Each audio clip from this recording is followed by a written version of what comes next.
છે માતાજી, આપણે બનાવશું ઘઉંના લોટનો શીરો. છે ઘઉંનું મોટું ભરેલું લોટ, ખાંડ, ઘી ગરમ થઈ ગયું છે અને આ પાણી ગરમ થઈ ગયું છે. હવે એમાં નાખી દઈશું લોટ,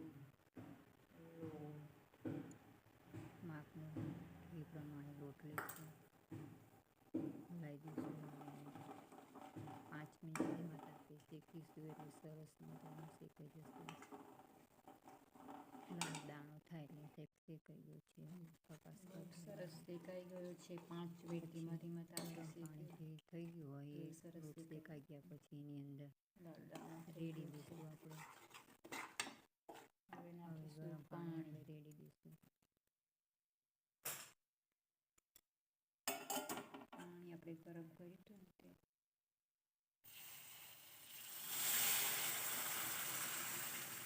ગરમ પાણી લીધા પછી હવે હલાવી દઈશું.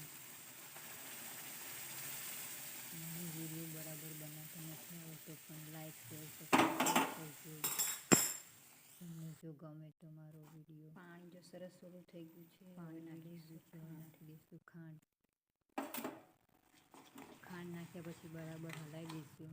આપણે ગળ્યા બા માટે બનાવ્યો છે એટલે કાજુ બદામ કંઈ નાખીશું. મેં નથી નાખ્યું કારણ કે અમારે બાને દાંત નથી એટલે ખાવા માટે. હવે ભગવાનને થોડુંક પ્રસાદ આપણે ધરાવી દઈશું. જો ભગવાનને પ્રસાદ આપણે ધરાવી દીધો છે. Like share